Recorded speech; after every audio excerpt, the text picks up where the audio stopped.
If everybody's ready, let's just go. Okay, so good morning, everyone. Today is our last Scratch introduction, and today we're going to talk about functions and custom code.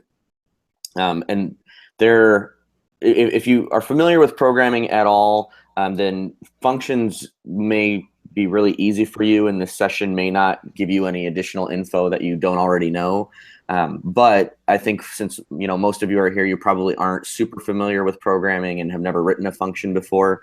So functions basically in Scratch are custom code blocks.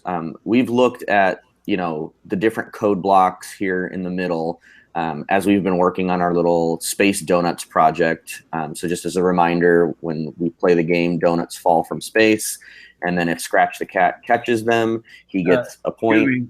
Yes. Derek, I'm not getting a picture. I don't know if it's just me. Yeah, we're not getting a picture of you either, Miguel. No, but I mean the on the screen. Yeah. Do you see on the bottom? Do you see everybody's faces or some people's faces? No, I don't mean our faces. I mean the Scratch and everything that you normally do on the screen. I don't see any of that. Right, and you don't see it in the bottom near the faces either? Let me try turning off my screen share. Can you see me? No. I'm not talking about the camera. I'm talking about the actual screen where you do everything that you do every week. Right, but that should show up in the same spot as the camera. And since Bob has me presenting, it normally doesn't show the camera. It just shows that. You might want to drop out and come back in then. Okay. Yeah, because I think the rest of us can see Derek's screen, Miguel. Okay. Can everybody see that? I mean, is there anybody else that has the issue? No, I think we all can see it. Okay. Well, let me try again. Okay. We'll wait a couple seconds.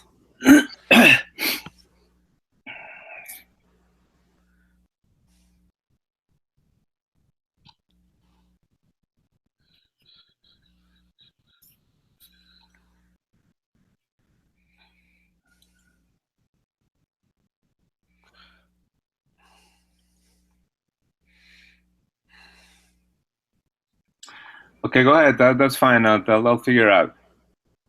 Okay. Can you see now, Miguel? No, but that's okay. I'll figure out eventually. Okay. Okay. One thing you could do is go look at the YouTube live session. Okay. And then you can keep your audio here. All right. You'll be a little behind in terms of what you see, but at least you'll be able to eventually see it. All right. Okay. Go. Okay. So back to functions. So essentially what a function is when we think about coding, a function is just a series of steps that we take, just like the ones that we've used. I mentioned that we have these blocks in the middle that we've been using the entire time for broadcasting messages, our if-then blocks and things like that. So you can combine those the way that we do into our main program into something called a function, which is just a set of steps that we might repeat multiple times over and over and over. So we've talked about repeating steps, the exact same series of steps over and over when we use these forever blocks and the repeat blocks. But functions are more for when you want to repeat a series of steps, and it's not necessarily that you want them to happen all of the time or even one after the other, but maybe at different times. So I'll start with a very, very simple example of a function, and then we'll move into some slightly more advanced stuff, and then actually change a couple of the things in our program to use functions. Okay, and then I'll show you at the end an example. I kind of showed it last week at the very, very end of the session, but we didn't really dive into it at all. But I'll show you an example of some advanced functions. So to start off, what we're going to do is write a function that basically duplicates this block right here, which is go to x and y. Okay? And the way that we're going to do that is we're just going to take these pieces separately and create a function that duplicates exactly what this block does. So functions in Scratch are under the More Blocks section. It's the very last block category. And we have two different things that we can choose from. We're going to start with just the make a block section. And when we say blocks, we're referring to custom functions. Scratch doesn't use the word functions anywhere. It doesn't refer to what we're doing as functions. It just refers to them as custom blocks. So we're going to make a block. And our block has a couple different options that we can use. But we're going to call our block move to position. And then we can add numbers, strings, booleans, and text. And what those are, and we're going to add them just so you can see what they look like. But numbers are just the ability to type in a number, any number. I can type it in this block. I can leave it empty or put in 0 as a default. Strings are text, so rather than numbers, I can use letters and numbers. So this would be good if we wanted to make a custom block where a character says something or shows something on the screen. We have a Boolean, which is just a true or false. And you'll notice that all of these are different shapes. So just like when we were using input values and Booleans or operators, as we called them, in our program earlier, these shapes match up with those as well. So a Boolean is just something that is either true or it's false. So in our if-then statements, we had if Scratch the Cat is touching a donut, do this. It's the same type of thing. We're checking to see if something is true or false before we make a decision in our block. And then we have a label that we can put in, which is just additional text. So I can say, for example, move to position X, and then put a number, and then Y, and put a number.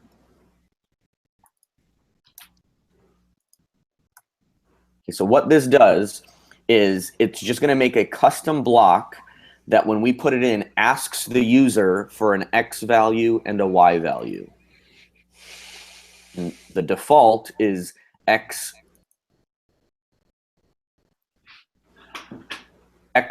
or actually, or X0, Y1. Okay. And again, this may not make sense right off the bat, but you'll see how it makes sense pretty quickly. So actually, hang on 1 second. I'm going to redo that. I'm going to actually name these X value and Y value so that it's a little bit clearer.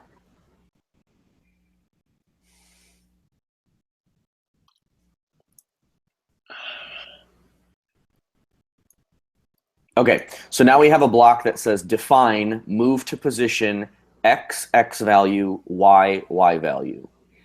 Okay, and what that does is that just is saying that we're going to do these steps in this order, and we've given the person using the program or the programmer two spots or two variables, X value and Y value, that we can change. So again, since our point is to kind of duplicate this block, go to X and Y, you'll notice how it's kind of similar to that.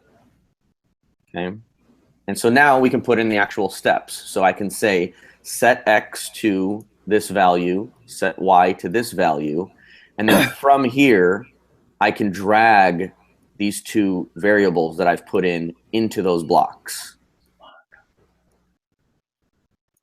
Okay, so move to position X, whatever this value is, and then move to position Y, whatever this value is. Does that make sense so far? Yeah, except that I mean, well, I guess in this particular example, obviously this function already exists in the go to X and Y, the little blue thing up there. So I presume that you can very quickly get into functions that aren't already in the motion. Yep, and that's actually what we're going to do next. We're going to make some functions for some of the things that happen in our game.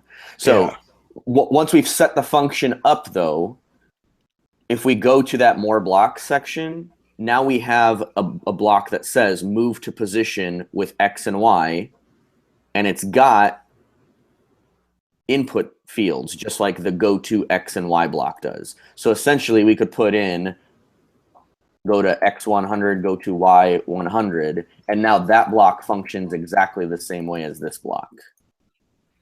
So if we double click on this block, it moves Scratch down to the middle where he was. If we put that, double click this block, the function that we just made, he moves to that spot. So we can make this, again, whatever we want. We can change these numbers to whatever numbers we want. And it will take the numbers that we've typed in and use them as these variable values right here. So the first one is the X value, the second one is the Y value. And all we're doing is saying set X to whatever we typed in as the X value, set Y to whatever we typed in as the Y value. Okay. So this is the most basic way to set up a function or a custom block, is you have to define what that block does first. And then wherever you want to use that block, you just drag it into your program, just like you do any of the other blocks. Okay. So what we're going to do now is we're going to make, just going to drag these all back into the middle to delete them. And we're going to make some blocks that kind of do some of the functions that we've already kind of figured out. So for one, we're going to make a block that essentially duplicates this function here, which is to check our Y position of the donut. We're going to check and make a block that checks to see if we're touching Scratch the Cat. And then we're also going to make some custom blocks for our game over segment. Okay. So the first thing we're going to do is we're going to click on the donut, because the donut is the sprite or the object that is going to contain our custom block. So the first one is just going to be, did Scratch eat it? It's going to be the name of our block. Okay? And essentially, we're just going to be checking. So eventually, when we're done, we're going to have a series of references, essentially, to code that we've already written. So we're going to start off with making a block that doesn't check for anything except for the stuff that we've already put. So it's not going to ask for any user input or anything like that. It's just going to ask, did Scratch eat the block? Okay. So we've defined, did Scratch eat it? If he did, and we're going to take our first set of instructions here and attach them here. So this function, did Scratch eat it? All it does is it checks if Scratch the Cat is touching the block and then does whatever steps we wanted. Okay. And now we can just grab the block that we just made and put it in where that old block was. So it's essentially going just like our recipe that we started off at the very beginning. We're going to go step by step through this. When the donuts start, when they get cloned, when a donut appears on the screen, it's going to show itself. It's going to set its size to 50%. It's going to go to the top of the screen and pick a random value from the left to the right. And then it's going to repeatedly change its Y position by the donut speed. And then it's going to check, did Scratch eat it? So when it gets to this block, all that does is it jumps to the block that we created here and does these steps. And then it jumps back and continues where it left off. Does that make sense to everybody? So it's essentially, we're telling it, it's almost like a go-to block. We're saying go to this function, do whatever's in that function, and then when you're done, come back. Okay. So if we run our program, there should be no difference, because all we've done is we've moved the block that was already in there into a custom function block. Hey, Derek. Yeah. Oh, so what's the benefit of the custom function? Is it a case where I just don't have to repeat this larger code block all over the place if it's a function that I want to use a lot? Is that the main benefit? Or yeah, so there's two benefits to using a function, which is number one, when we get into more advanced programs, for example, like this little code clone block. If we did what we were talking about last week and we made rotten donuts and regular donuts and a bunch of different stuff, this code for when it starts as a clone would start to get really, really long. And so when it comes time to troubleshoot it or debug it, it becomes really, really difficult to find exactly which section of your code is wrong. And so abstracting or pulling out some of your code into these functions lets you really quickly just move code blocks out or change them around, and yet you still get to see, you know, exactly what's going on in your program. So if something was wrong here as I was running this code, and we might see it when we make some more of our custom functions, you'll see how it kind of starts to simplify your main block of code by pulling some of that stuff out, so that you can kind of tell, well, if the code that detects that Scratch ate the donut isn't working, then I only have to check this small block of code. If the code is failing in the section where he doesn't catch it, well, then I only have to check this block of code. And again, if we did like the rotten donuts and maybe we added some other stuff like apples or fruits and vegetables that fall from the sky, we're essentially checking that same block of code every single time. Yeah.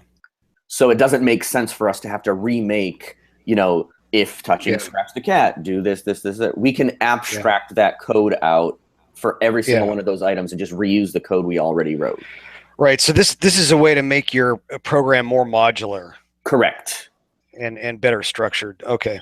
Correct. And it's not probably going to be noticeable. So the number two thing that we get a benefit from functions is it actually speeds up your code a little bit. As we've been running our programs, you'll notice that when Scratch is running a certain block of code, it highlights in yellow. Well, for a lot of the functions that we use, when you're running a whole series of functions over and over and over again, it can bog down Scratch. For this game, you're never going to notice it because our game isn't complex enough to do anything like that. But at the end of today's session, I'm going to show you a much more complex Scratch project, and you'll kind of see as it's running which blocks are being highlighted and which blocks are running at any given time. And you'll notice that when you abstract that code out, it basically separates what Scratch has to check. So rather than checking everything in a block every single time, it can just check really quickly whether your custom block is true or false, for example, or whether your custom block was doing something. And it allows you to speed up your program a little bit. Derek, can I ask you something? Yeah, absolutely. That seems to be like more of a grammatical Scratch sheeted thing. Is that what it is? What do you mean? Yeah, it's like you're asking somebody, do you understand that? And it's Scratch sheeted, you know. So the assumption is that the computer recognizes that he ate it or whatever. I'm not sure if it's making sense here, but. So the actual name of the function can be whatever we want. So I could say, check. I could rename this to check if touched Scratch. So the actual name doesn't matter at all.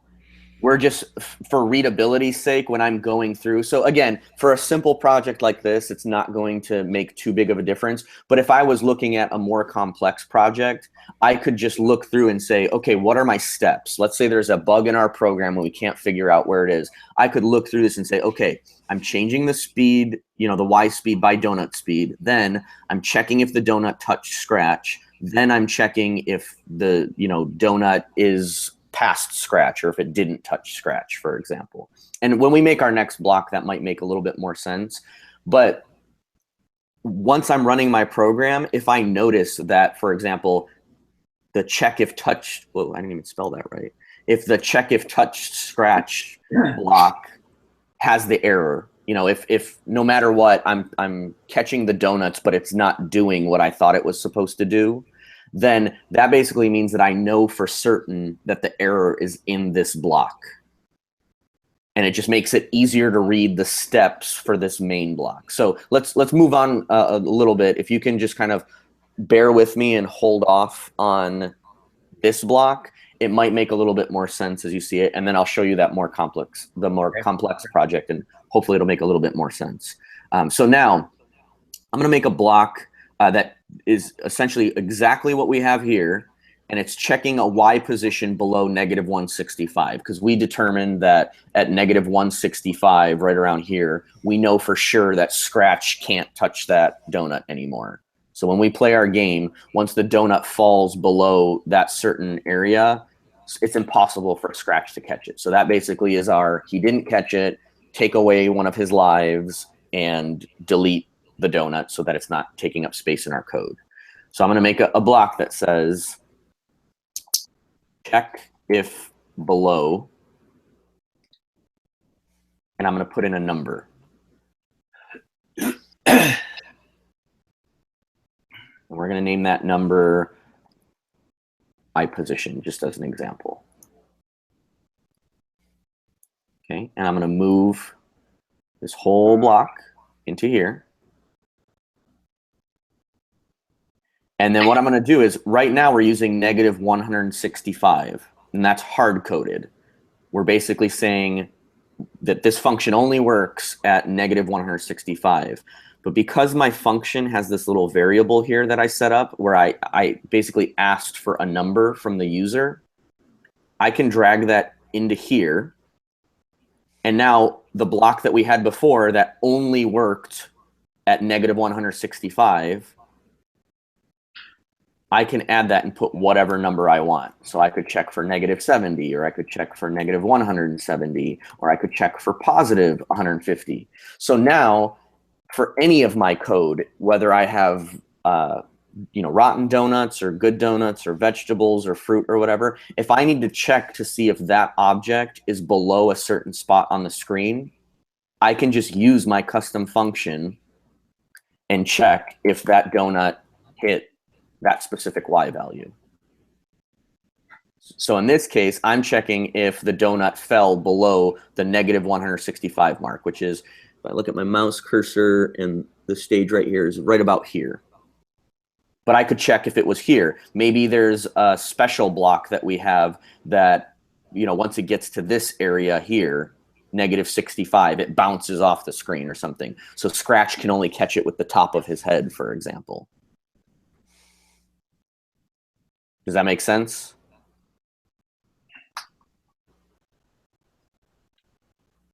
So now if I look at my code, this code, although it's not much simpler because I'm just jumping here, jumping back, jumping here, jumping back, it's a little bit easier to read. Now I can say that my clone, the only instructions that it does is it shows, it set its size to 50%, it goes to its spot, and then it changes its Y speed, checks if it touched Scratch, and checks if it fell below Scratch. As long as I know that this code is good, then these code blocks, I can almost just assume that they're working because I already checked to make sure that they were working. Does that make sense? So functionally, it doesn't change our program at all. We're just separating it out, as Bob said. We're making it a little bit more modular so that it's easier to read this. And then if we added additional steps to it, it would be easier to check where our program is broken, because rather than checking a big long list of code, we're just checking little blocks of code to see if they're working properly. Could all the program be just blocks? Yeah, and actually, so I'll jump ahead a little bit, and I showed you guys the Super Mario Kart project last time. So just look at this block right here, this block that they defined called init. Okay, init stands for initialize, and basically it's just running a bunch of custom blocks that do something right when the game starts, which is make some text, make some variables, make a track, create the sky, create the carts. So if I were to run this code and I notice that my sky is missing, I know that the problem with my code is in the block that says create sky. So if my sky didn't show up for some reason, I can go and check the define create sky block, and my error is somewhere in here.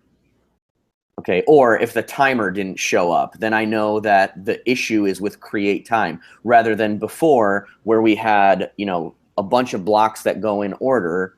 It might just be difficult to look through that whole block to determine, okay, where was I making my sky? I think it was here, because right now it's just set var1 to 1. Repeat this 3 times. There's no context here. It doesn't tell me what this block of code does or did when it was in this giant list.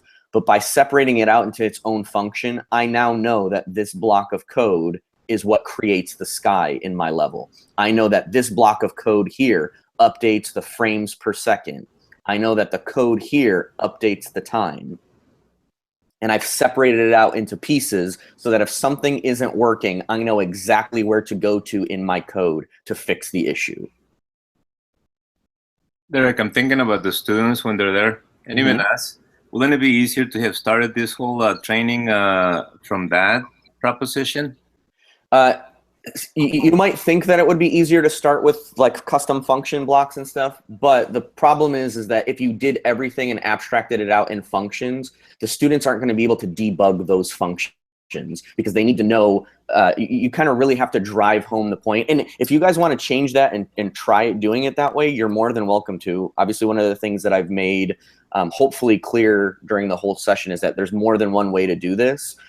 But in my experience, what I found is that when students, like that very first error that I showed you, where we put a bunch of instructions together and it looked like nothing happened, but it only did that because it was happening instantaneously, that kind of concept, that follow the recipe concept, gets really, really confusing for students who don't have a basis for programming or whatever. If you're student, I think you said you have the students that are in calculus and that they've already tried some programming before.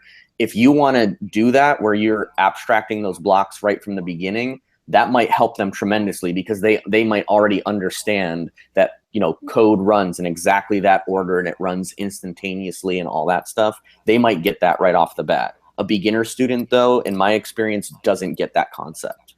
So abstracting code out actually confuses them more than it helps. Okay. Especially too, if you start making functions like this one where we have, you know, input values and things like that, if they don't understand how a variable works, then that might also confuse them because they might ask, well, why do we have variables anyway if I can just write a custom function that has a variable in it? You know, and those are two completely separate concepts. A variable is just to store a data, whereas or an amount or a text string or something, whereas a function is you're taking a value or a variable and actually doing something with that variable every single time you use it.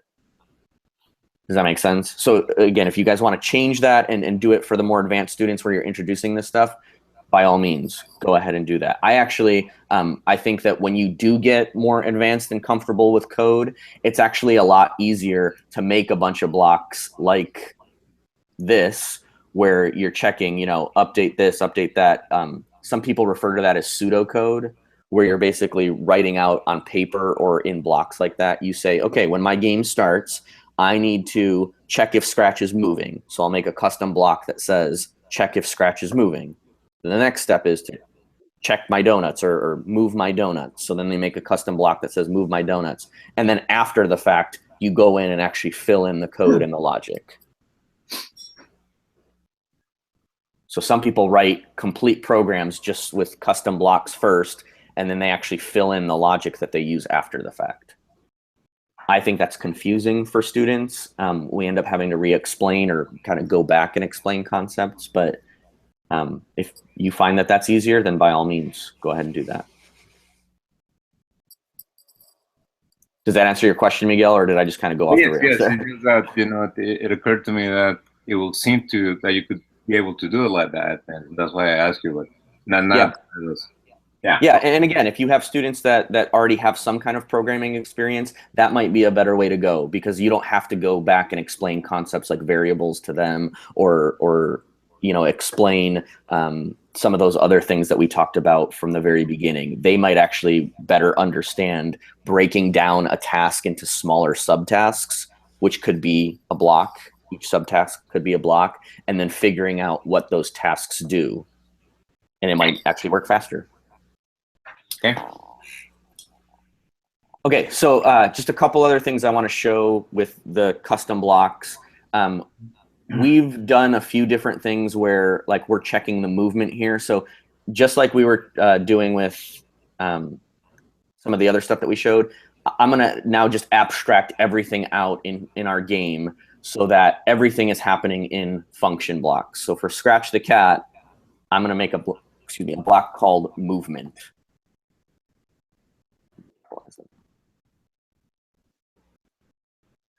And the movement block just checks our movement.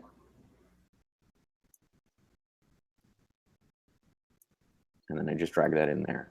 So just for the sake of organization, when I'm looking at what Scratch the Cat is doing, he goes to this spot, and then forever he's just checking the movement.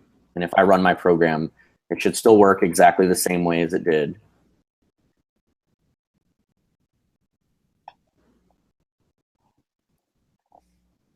And my donuts, those all work. So maybe now I can set up a custom block that says create donut.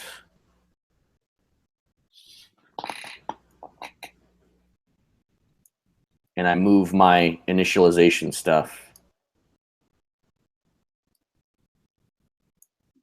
And then replace that. Okay, so all I'm doing is breaking down my program into anything that I think could be repeatable, which in this case, with a donut, since we have clones of all of our donuts, is repeated every single time that a donut is created.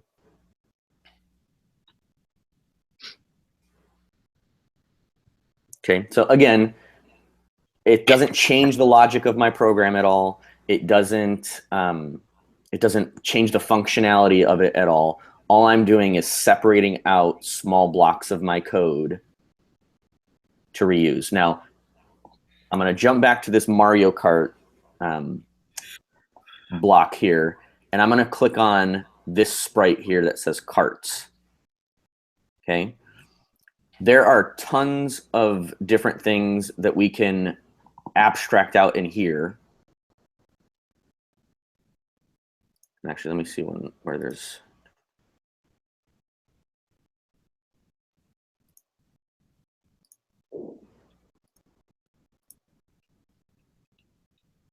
Okay, here's one. So the characters. This code block here checks for a costume of a character. So in our project, we haven't really talked about costumes. If you click this middle tab here, though, costumes are basically just the way that a sprite looks. And so what that means is for our donut, I could choose any number of things. We talked about adding an apple or a rotten donut. So I can add different costumes to my sprite to change the way that sprite looks. So if I choose this costume here and then play my game, now apples fall from the sky instead of donuts. So I'm not changing any of the logic. The game works exactly the same way. I'm just changing the way it looks. Okay. And for the Mario Kart example, what they have is for each character, they have a different costume. And so this code block here checks, and you'll notice a bunch of if-else blocks all the way through. All it's doing is checking which costume the character has, okay? So imagine having this whole chunk of code every single time any character needed to check its costume, okay?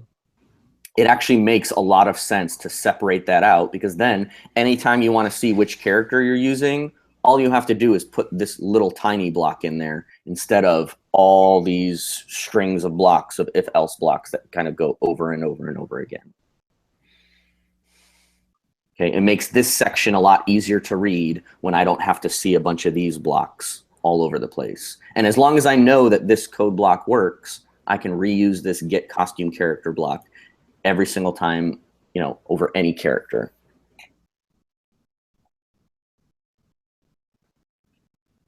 Okay, so let's make one more custom code block.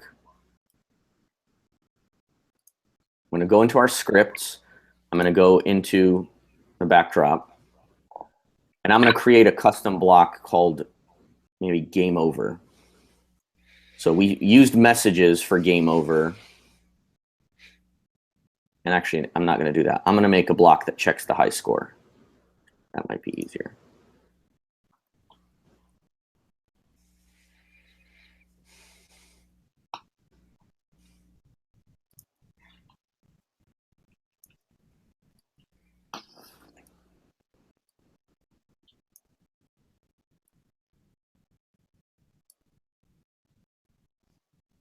And then I I check the high score here. And I'm going to make a block called is game over.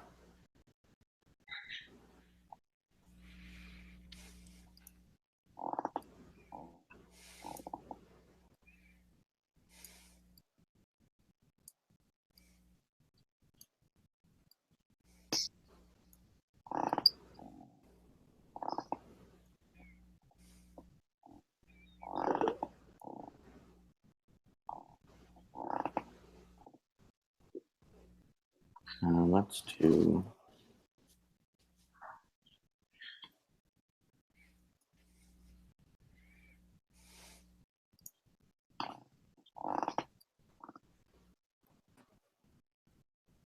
so here what I'm doing is I've created a new block.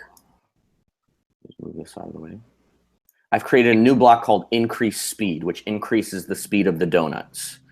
And it's the same code that we used before, but now I can actually specify what speed I want to change it to.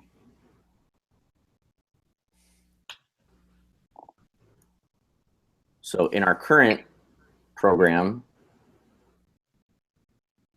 our speed was negative 0.25. But I can use this increase speed block in any of my other code and now specify what speed I want to change it to. If I wanted to speed it up by negative 0.5, all I have to do is change the speed here.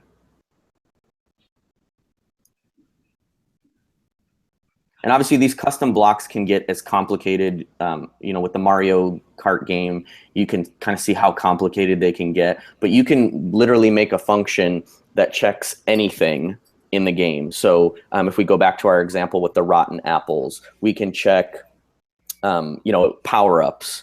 Does the player currently have a power-up? We can make a custom function block that just checks to see if Scratch got a power-up. So in the case of, let's say we made a power-up that if Scratch misses a donut, he doesn't lose a life. It's like an invulnerability power-up. Okay, we could check at any point in the game, does Scratch the Cat currently have the invulnerability power-up, and make that a custom block. And we can use numbers, we can use words. So as an example, I can make a block that says, have a conversation. I'm going to put a bunch of strings in there.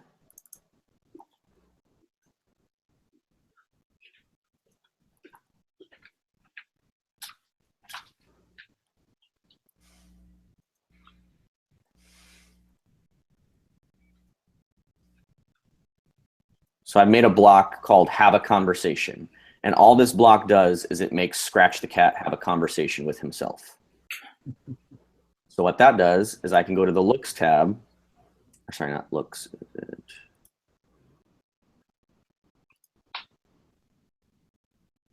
Oh, I'm not on Scratch the Cat.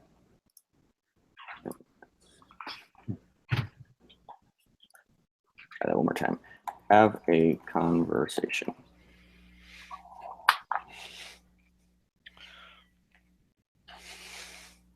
Fine.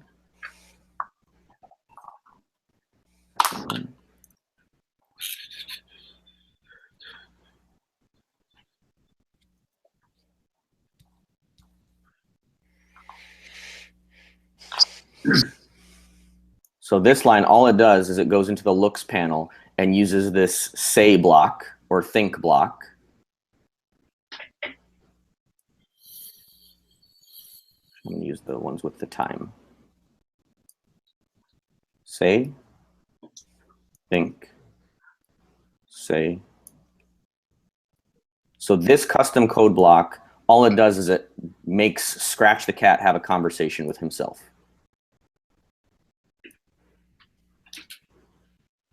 And whatever we type in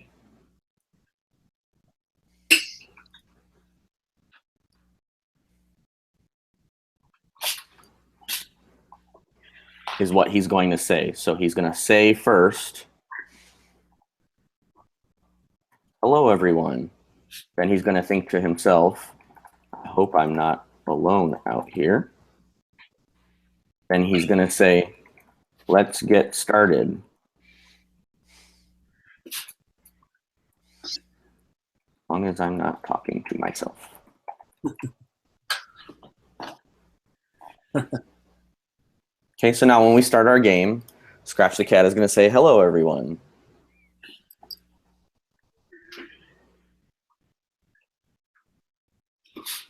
Okay, but now maybe when the game is over, I want him to have a different conversation with himself. Maybe I want him to say, oh no.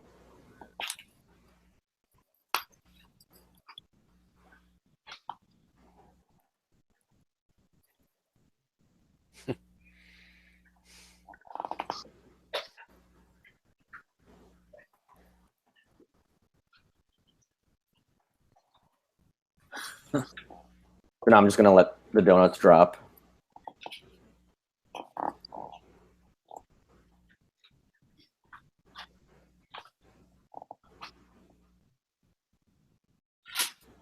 And again, we talked about this last time, but we can change the game so that the donuts don't all bunch up like that.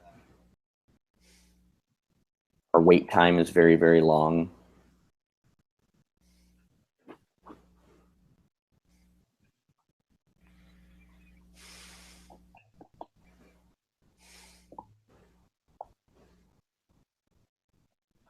Over here in the corner so that he misses all of them. Now what should happen is when the game ends, we should run that custom function again, and he should have that conversation with himself.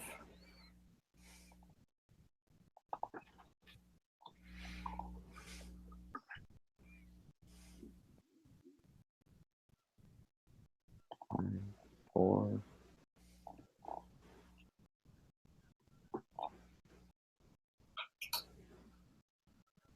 Uh-oh. So it looks like we broke our code. Okay, so now I can check where's our code broken. We have logic that checks the current high score. We have logic that checks the speed, and we have logic that checks is the game over. Okay. So our issue is that when I abstracted is game over, I didn't actually put it back in the loop.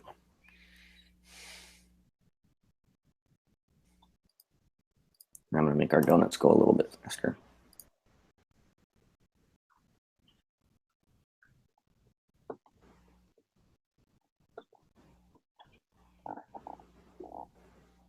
But do you see how I was able to tell right away where the problem with the game was?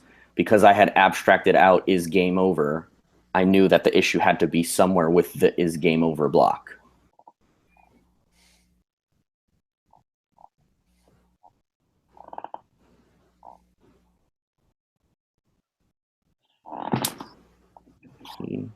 Two.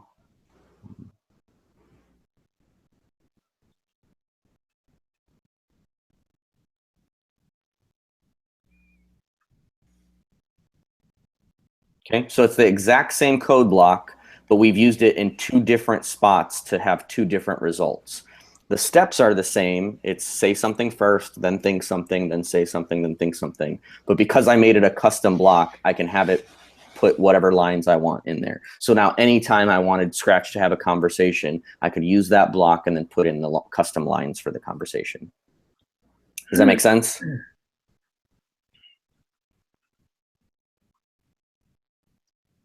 So let's get some input from everybody. We've got about 15 minutes left. What are some other functions that you think we can set up for our game?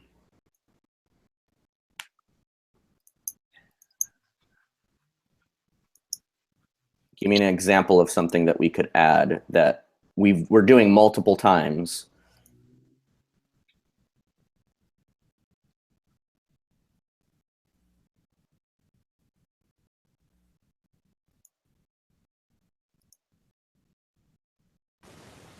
Derek?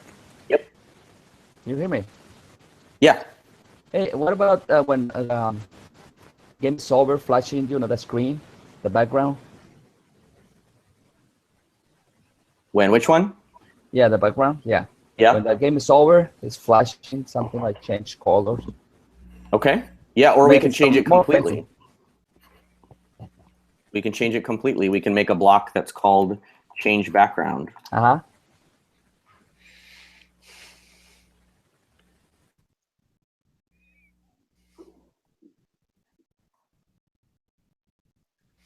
So I'm going to make a block called change background. And the input that I'm asking for is which background do I want to change it to? So in my backdrop, I can make maybe a background that has, I'm just going to use the paint tools here. Maybe some extra rings in the air or something.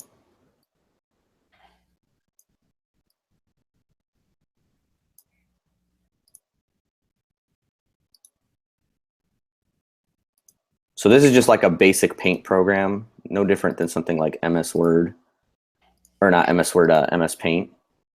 But now I have two different backdrops. I have one with 4 moons. Bear with my art skills. Or one without any moons. Okay, so let's say that my function wanted to change it. And these are numbered. I can actually get rid of this one. These are numbered. You'll see a really tiny number here, number 1, number 2. We can add a completely different backdrop if we want to teleport.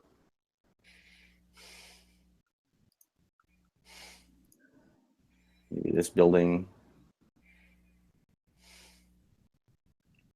So I'm just adding these using this first icon to add them from the library. But now if we go into our script, I can have a background that changes that says switch backdrop to whichever one I want. So I can say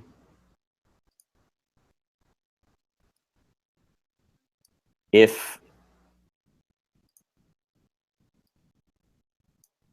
which background equals 1, then switch the backdrop to my first one, space. And now I can duplicate this and make one for each of my backdrops. If it's 2, then I want space 2. If it's 3, I want that boardwalk. And if it's 4, I have the building at MIT. So now I can use this anytime I want to change the background. I can just drag that into my script and say, change it to background number 2. And so now when the game is over, actually I'm going to speed up the donuts again. One this time.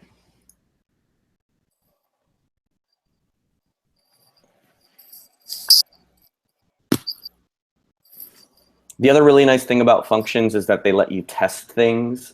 So just like this, I have the ability to change that number to whatever I want. So I can really quickly test a bunch of different backgrounds at the same time just by changing this little number.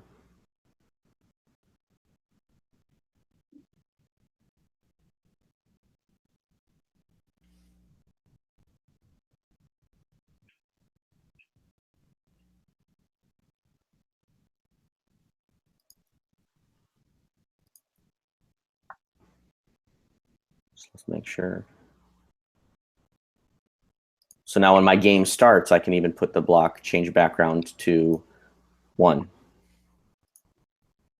And now when my game starts, the moons disappear. I can also change this while the game is running too. So as long as that code block hasn't fired yet.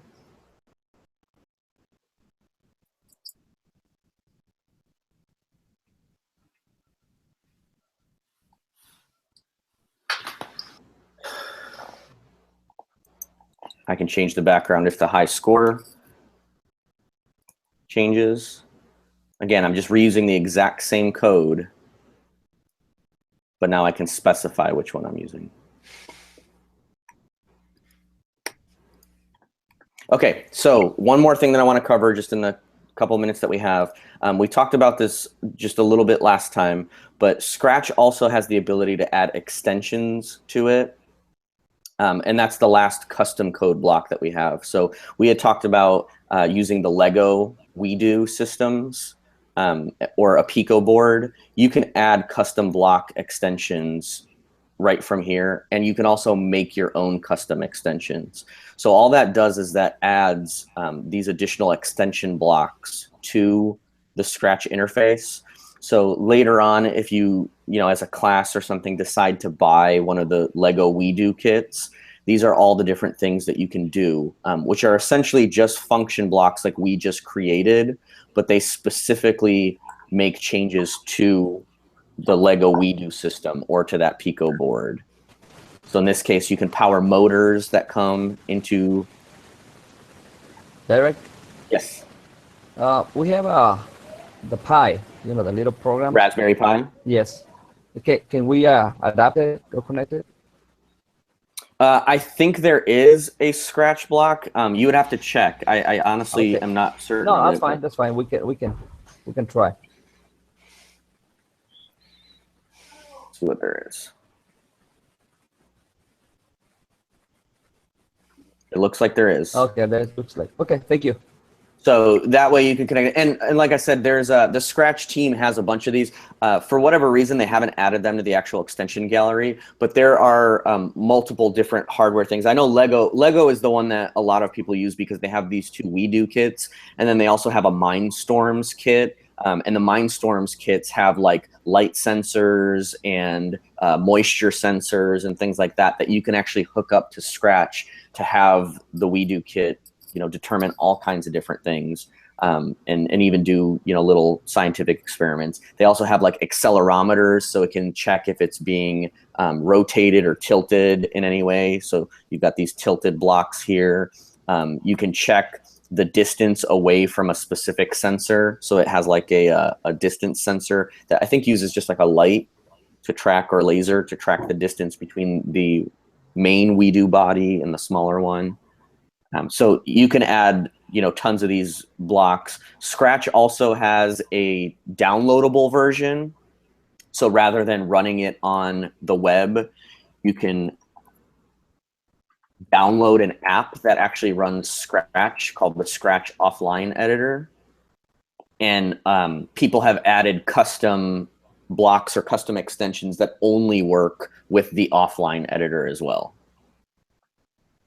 So you have a bunch of different ways to kind of extend Scratch and let it do things that it doesn't normally do.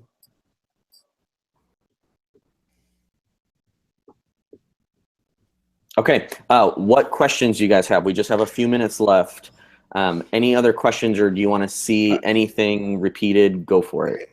Yeah, I have several, but I should be last priority because come that Saturday, the 25th, I won't really be a mentor. I'm going to be scrambling around doing other things. But anyway, if nobody has any other questions, I'll have a couple. I have a couple that I can ask, but I'd want to yield to other people first. Okay. I don't have any. And I'm checking live chat too. It doesn't look like anybody has any questions in the live chat. I'm good. Lee said, so far so good. Okay. What's your question, Bob? Well, I guess what I'm curious about, two things I'm curious about. I got three questions, really. One is, I know in your work with Spark App League, Derek, there was an issue with one of the games where, when two sprites touch each other, that can answer a conditional statement. Mm-hmm. But I think there was an issue, because I think it was the drawing game or the drawing application, the paint application, where if the pencil touched the surface, then it was the ink was coming out of the middle of the pencil instead of the end of the pencil. Right. And so I'm curious how touching is calculated by Scratch. So, like when Scratch the Cat touches a donut, how do we visually connect or visually associate the concept of Scratch the Cat touching a donut with what Scratch actually senses? How does Scratch decide which part of Scratch the Cat touches which part of the donut and so forth? Can you clarify that? Yeah, so Scratch, the way that it actually determines whether two objects are touching, and I might be getting kind of technical here, so I apologize if you need me to clarify anything, just let me know. But Scratch, every single image in Scratch uses what's called a PNG file, which is an image format. So there's different image formats. JPEGs are probably the one most people are familiar with. PNG is used a lot on web, and then like MS Paint does bitmap files, BMP files. Well, what's unique about a PNG file is that a PNG file, for every single pixel in the file, it can determine both a color for that pixel and also a transparency value of 0 to 255. So what that means is that, like Scratch the Cat, if I look at the actual Scratch the Cat sprite here, this entire white area around Scratch in that PNG file has been designated as being 100% transparent. So the value of that is 0. But all these values inside of it are a different value. And in fact, one of the looks blocks that you can use is a ghost value. So this change effect by 25, or actually I can even set it to a certain amount. And so the ghost value changes that transparency. Okay. And so if I double click on that, Scratch becomes semi-transparent. All I'm doing is I'm telling that PNG file to set the alpha, or the transparency value for every single block or every single pixel to 50 or 100 or whatever value I specify. Okay, so 100 is completely transparent, 0 is I can completely see it. So as far as the touching goes, a PNG internally has those values set for every single pixel by default.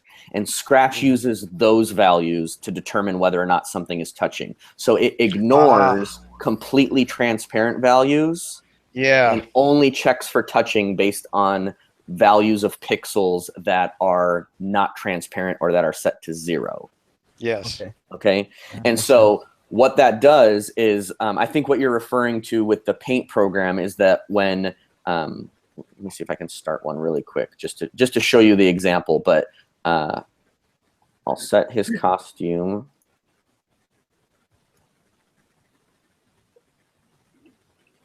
to pencil. So one of the other blocks, I don't usually get into it in the trainings because there's a lot of like different things that you can do with this tool. But one of the tools that Scratch has under the Looks tab is the ability to create a pen. Or sorry, not the Looks tab. It's this pen tool. And so I can say when the flag is clicked, the pen goes down. And I can also say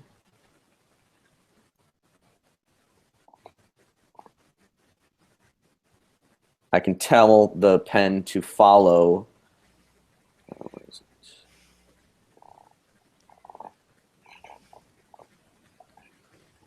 Go to mouse pointer.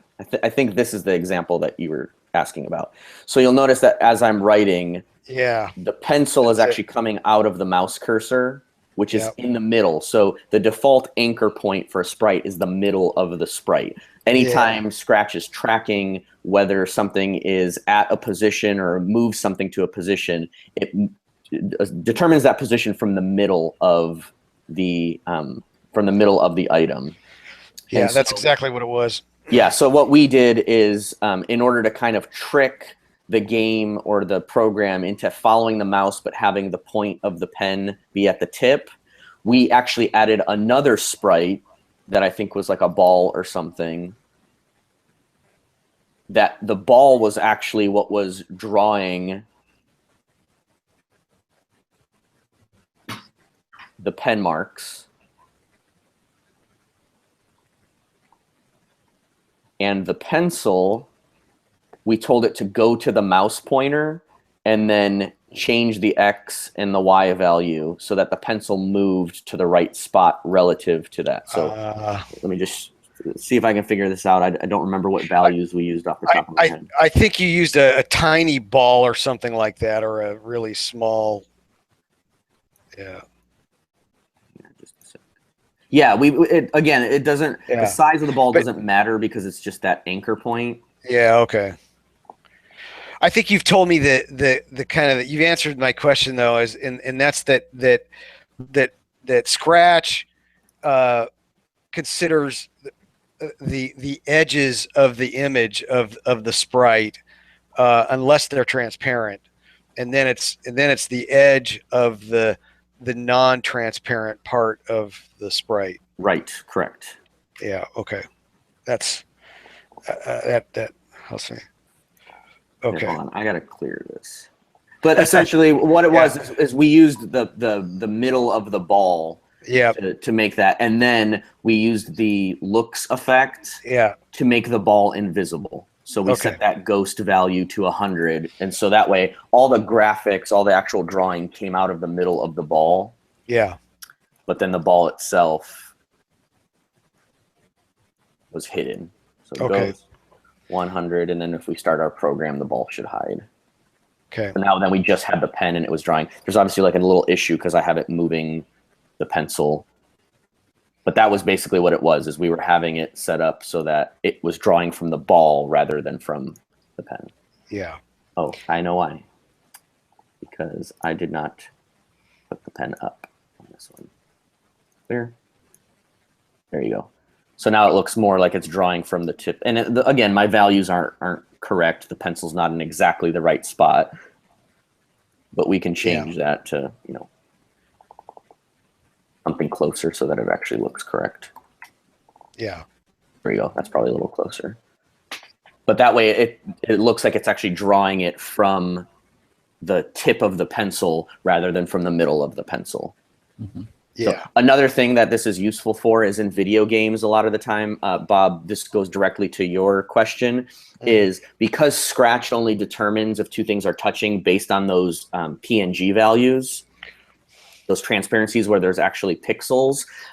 For video games, a lot of the time, especially in Scratch, people make squares or cubes that are what they actually use to determine the touching stuff rather than the actual outline of the character. Because sometimes, like, again, Scratch checks absolutely to see if those two pixels are touching. And with like irregularly shaped characters or characters that have like holes punched out of them and things like that, Scratch might detect that a character with like the hole in the middle, if you touch something in the middle of that character, that doesn't count because there's not an actual pixel in there. So they would just make like a box that's the shape of the character that's completely filled in where every single pixel is filled in.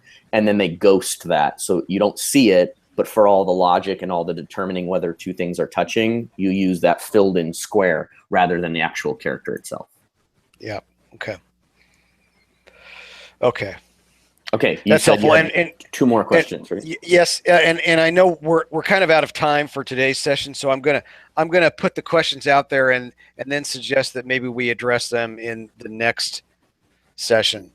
But before I even do that, I want to point out that your tutorial on that painter application, I've put a link to that on the resources page of the DevDay Yuma website. So if anybody wants to go see that, because I thought it was really a good tutorial on how to make Scratch, or I'm sorry, how to make Scratch draw something, or how to allow a user of a Scratch application to draw something. So that's right there on the link to the painter tutorials right there on the resources page. Okay, so that's that. Okay, so my other two issues are one. Okay, so you've been kind of sharing with us for the last 4 weeks sort of the mechanics of Scratch. Mm-hmm. And I think you've done a fine job of it. I understand a lot more than I did before, even though at certain times I haven't been able to pay attention because I'm wrestling with the hardware or the session issues and stuff like that. But the one thing that I've noticed is that some of these Scratch applications, for example, the Super Mario Kart application, it's actually kind of complicated. Yeah. Oh yeah.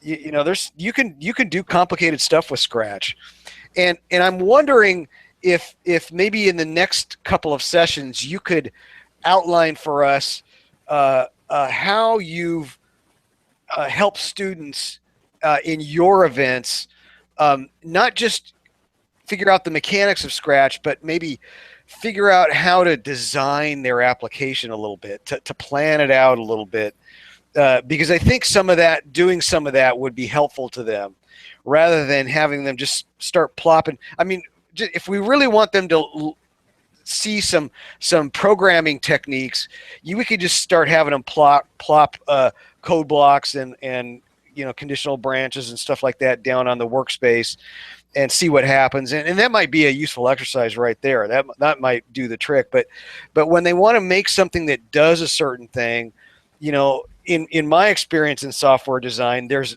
sort of a design phase or a planning phase or whatever. And it would seem to me that it would be really helpful to them, to the students, to just get a little taste of that. Of hey, you might want to write a picture down of how you want the game to look or something like that. Yeah, and actually, I think Miguel had a great point with the code blocks, like starting with those first. If you have students that already understand basic, the basics, the mechanics, as you called it, of programming or of Scratch, the variables, the logic, the loops, things like that. That's exactly how you would write out an actual program or an actual project is basically with that pseudocode. Yeah. Okay. Start off kind of like in English, just designating what steps your program is supposed to take, and then you figure out the logic after that. Yeah. Okay. All right. Well. Then my final question is a mechanics question, and that's, I haven't been able to spend time with Scratch maybe the way some of the other folks have. Something I'd like to do at some point before we finish it all up, not today, but is to walk through all of the elements, all of the blocks that you can use in Scratch, because there's a lot of them actually. If you look at those 10 categories up at the top, and then there's a whole bunch of them under each category. Just to understand what all the blocks that Scratch has, to me, might be a powerful way to help students when they go, oh, we want to do this, with our game or our app, but we don't know how to do it. To understand what all the tools they have might be pretty helpful. But I think that's not for today. Yeah, absolutely. We can do that though. Okay. I think that would be helpful. Okay. And I mentioned it last time, but if we don't get time to do that for whatever reason, or if somebody wants to just kind of like start off on that right away, every single one of those blocks has an instruction piece in this kind of this tutorial section or this help section on the right. Yeah. They're not very in depth, but it shows you kind of the basics of what that block does. And if some of them aren't understandable or they don't make sense, then absolutely we can go through them as well. I think that would be helpful. I think that's insanely helpful. Yeah. Okay. So next time we're going to be talking about the exercises, and Derek, you may have a better idea in mind of how you want to approach that, but I can tell you, folks, I haven't had a whole lot of conversation with Derek about what we're going to do next week. So either he knows what we're going to do next week, or we're going to be figuring it out this coming week. And so I personally can't announce, hey, here's exactly what we're going to be doing next week. But I can say that I've scheduled a little more time for next week's session and for the week after session, so that we can kind of work through these exercises. And at that point, I think we're going to want a little more of your input. And I'm not talking about just you, Derek, but I'm talking about the mentors, as to how you want to deploy this stuff and how we want to create a menu of exercises for the students to work on. I think Derek and I agreed that we don't want to force them into one particular exercise, but then what menu do we create, and how do we present that? Am I too far off target there, Derek? I don't think so. And okay. I think, you know, next week, when we kind of go through that stuff and talk about it, there's two different approaches, and one is just using something that's already been created, and then the other one, depending on how much time you guys have as mentors, you may want to create projects for the students. You know, I know one of the concerns is that some of the more advanced students might be turned off by the simplicity of some of the exercises that we've already come up with or that we've found, Bob. So yeah, I think it would be great if, you know, somebody kind of put together something that was a little bit more challenging, because especially with Scratch, you mentioned, you know, it can get pretty complicated. And I think a lot of the exercises are not that complicated. We talked a couple times about maybe even making a project that was purposely broken, you know, like a complex project that was broken that the students needed to debug and figure out why it wasn't working. You know, we could do any number of things, but I think that ultimately the success of that is going to be based on how much the mentors want to contribute. Yes. And Bob also. I asked Bob before kind of the same question. What is going to be our role? You know, somebody else going to be leading like you've been leading? You know, I guess that's what I was envisioning. You know, for the most part, that you'll be doing that you or somebody like you will be doing pretty much that Saturday, the 25th, what you have been doing. And we will be, you know, running around and looking at what people are doing and asking questions. It's beginning to sound like we may have to do more than that, and there may be or may not be a leader. So what if we come up with, like, I don't know, maybe 2 or 3 levels of difficulty of some projects maybe, and let students figure which is their degree of difficulty that they can handle, and then maybe assign somewhat specifically to each of those levels. Bob, I think that was part of the plan that we already had. Yeah. So yeah. So Miguel, we haven't really done a whole lot of work to structure how, you know, you guys do your thing at the event. At this point, you know, right now, if you look at the schedule on the website, we have 2 hours allocated for orienting the students to Scratch and to the exercises. Who's doing that? We had a lot of discussion about that amongst the leadership team, and we you know, what I got two camps, or two different views of that. And one is, hey, these students are pretty smart, they're going to figure out Scratch pretty quick, we don't need 2 hours. You know, we should be able to turn them loose after, you know, 1 hour or less. And then there's another camp that I wouldn't count on that. What's that? I wouldn't count on that. I'm not so sure. Yeah. Then there's another camp that says, hey, we need to give them more help. You know, so the more orientation we can give them, the better that is. And so my kind of final position to the team was that. Okay, hang on a second. Can I say something? Yeah, go ahead. Let me just let me be more to the point. If my role is going to be to basically duplicate what Derek has been doing these 4 weeks, I cannot do it. Yeah. I'm just speaking for myself. I don't know about the other mentors, but, you know, we'll be very uncomfortable if with these 4, you know, trainings. Derek has done an excellent job at not being familiar with programming before, you know, these things. I wouldn't want to do it or you know, venture to to do what Derek has done. Yeah, and we're not asking you guys to do that. We're asking you guys to be a little bit more knowledgeable about Scratch than a beginner student, so that you can answer questions and help guide them when they have questions.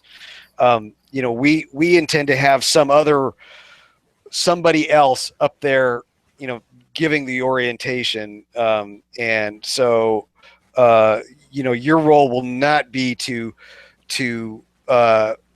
do a programmatical teaching of Scratch. It's more like you're like the help desk, if that makes any sense.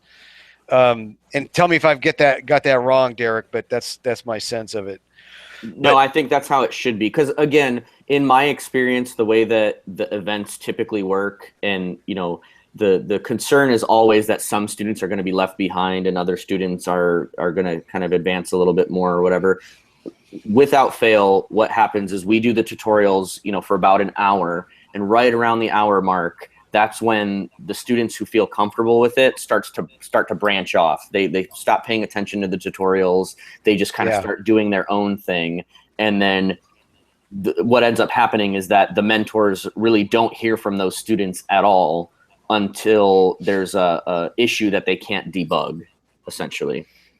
Mm-hmm. So the mentor's job really becomes, and I actually think Miguel's idea of, if you can identify in advance which mentors are more comfortable with Scratch than the others, then the people that are more comfortable should handle the debugging, and the mentors who, have gone through this training but aren't necessarily programmers, they can help with the basic stuff, because a lot of the students that have never coded before, they may just have questions about the basics of Scratch, the mechanics, like you pointed out. But what happens most of the time is that half the students end up veering off and doing their own thing, and then the other half actually end up just continuing to pay attention to the tutorial and following. And again, 50% of them at the end of our events essentially have exactly what we did in the tutorial. That's where they end up. And then the other 50% have something similar, but that they've changed and made their own. Well, Derek, and that's why I suggested that, for the next two sessions, if we could come up on the 25th with three options that are clearly, three different levels, medium, low, medium, advanced, whatever you want to call them. Because I think in our group, which is more than half of the total group for that day, I think I have already noticed, I kind of seen most of the students, and I think that's what we will have, that kind of a breakdown that you're more or less, alluding to. Mm-hmm. Yeah.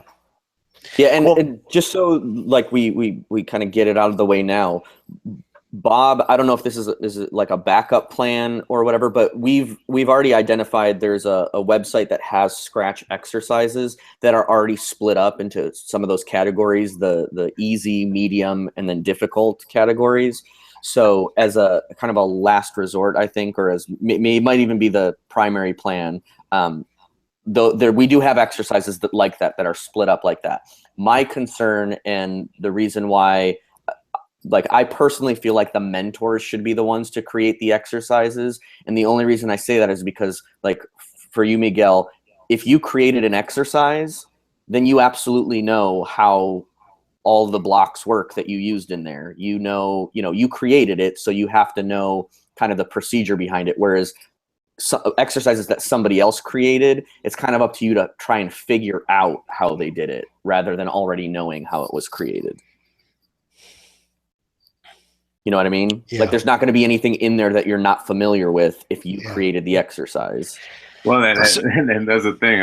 I can't even a simple exercise. I'm sure maybe when I sit down, it's gonna be a piece of cake. But I'm already thinking, maybe it won't be. Maybe I will be one of those.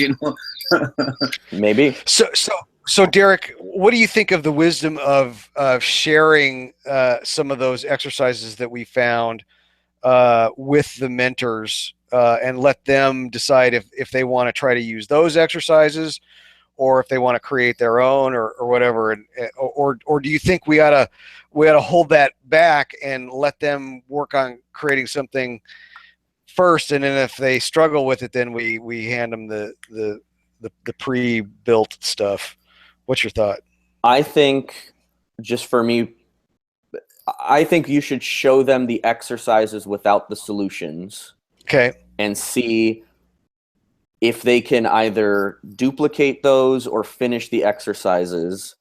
And because again, what typically happens just in past experience is that mentors typically will look at some of those exercises, and then because we don't want students to be able to look up the answers on the website, they take those exercises as kind of a foundation and then customize it. But at least they know, what the challenge, what the the specifics of the exercise are. You know, like one of them starts off with just like a thing of clothes, and it's like, figure out how to make it so that you can put the clothes onto the dummy or whatever, or figure out how you can make the rocket land.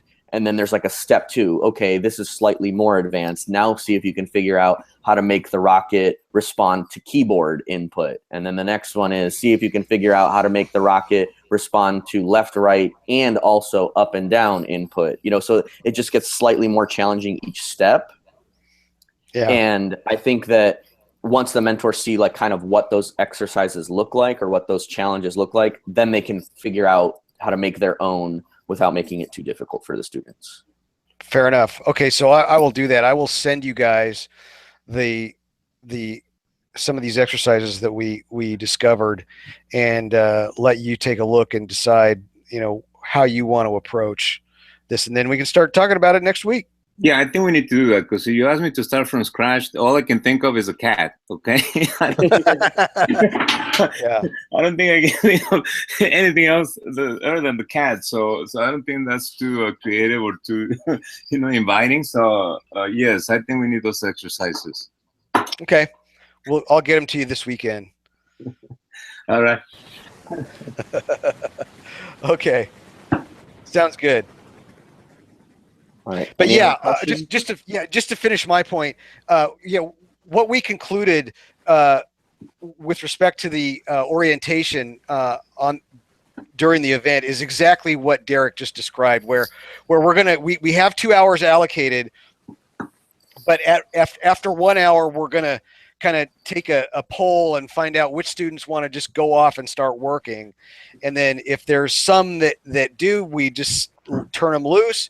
If there are some that still feel like they need more help and need more introduction, we'll find a way to work with them for the second hour and give them what they need. That's sort of the conditional plan that we came up with. How we do that physically in the space, we haven't figured out yet, but we'll figure it out. So that's really all I have. I do want to make one more point before we finish up here. The Scratch website, if you go to the Scratch website, I think it is super helpful if you look up and just do a search for some of the simple games maybe that you've seen in the past. Like, I would highly recommend going on the Scratch website and typing in Pong or Snake or Brick Breaker or even like Mario or Tetris and things like that. You can open and view every single one of those projects and see what the code looks like inside. If you're having trouble getting past the whole, and again, we kind of use Scratch the Cat because that's the default, but I wouldn't worry so much about the look of the game as I would worry about the function of the game. Just because it's... Derek, what link is that in Scratch? If you just go to the Scratch website. Here, let me... It is... So the Scratch website is scratch.mit.edu. Yeah, I'm already in it.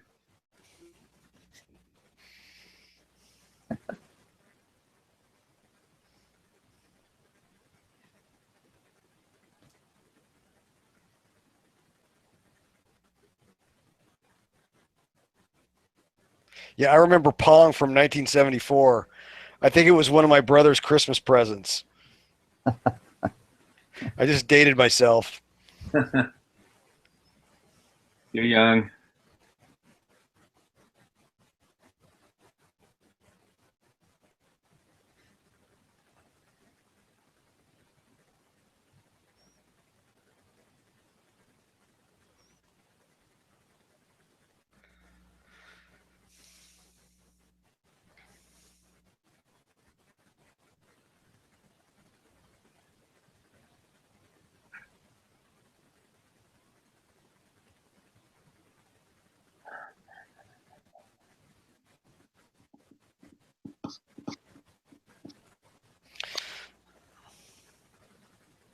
So,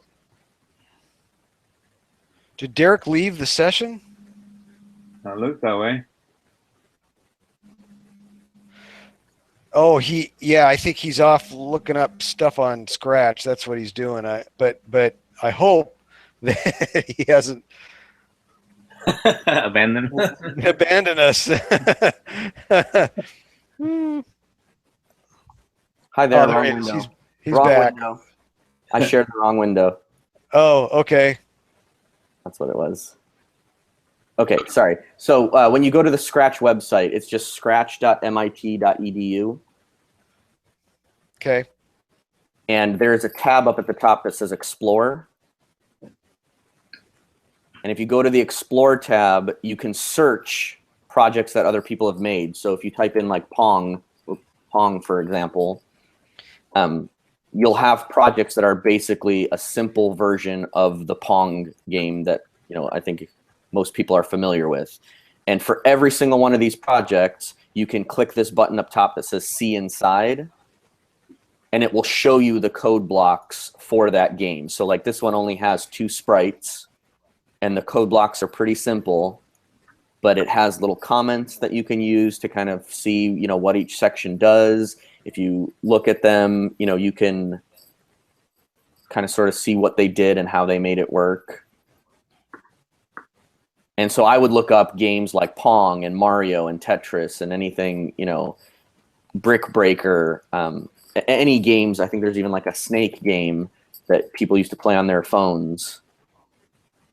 Hey, hey, Derek. Here's a question for you. Hopefully it'll be my last one for today. But originally, Spark App League was this had this sort of dual track of not just helping students with programming, but also getting students to write applications that sort of exposed the city of Gilbert's information to the public. So they would write apps that would, you know, share what's going on with City of Gilbert. But it seems like your more recent versions of Spark App League have been more about games. Was that because the students were far more interested in games than they were, you know, I guess what I would call them practical applications, or what? How did that evolution? So the way that kind of evolved, and we still do projects where the students are exposed to that open data. We have an open data portal, but that's our advanced competition. So the evolution, the way that happened was that students that came to the previous Spark events, I surveyed our first batch. So I used to volunteer for Spark before I ran the program. And the first year that I ran the program, I sent out a survey to all the students for the event, the previous year's event that I had volunteered for. And I asked them, you know, for their feedback. What did you like? What did you dislike? What, you know, and then I also sent a similar feedback form to the teachers. And that's kind of how that teacher training, mentor training piece came up. But from the students, the biggest comment that we got was that from students who had never coded before, trying to follow the tutorials and use that data was almost impossible for them. They just, it wasn't enough time to get comfortable with the data. It wasn't enough time to do that. And so we kind of found the platform first, which was Scratch, that we determined was going to be kind of the easiest way to teach the students the programming concepts. And the game design aspect of it, or the game jam aspect, just kind of came up out of the types of exercises that I started to create. It was kind of I learned how to program from video games. And so the exercises that I started to come up with in my head and that I started to create for the teachers and the students just all centered around video games, because that's what I was comfortable with.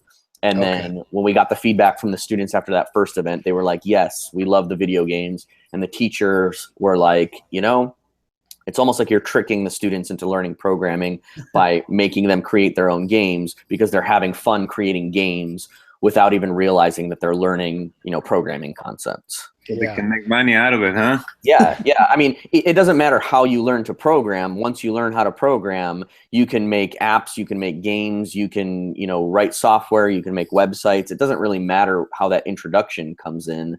It just matters that they're introduced to it. You know, so it just sort of organically evolved from the criticisms that the students had given us, and then my personal background.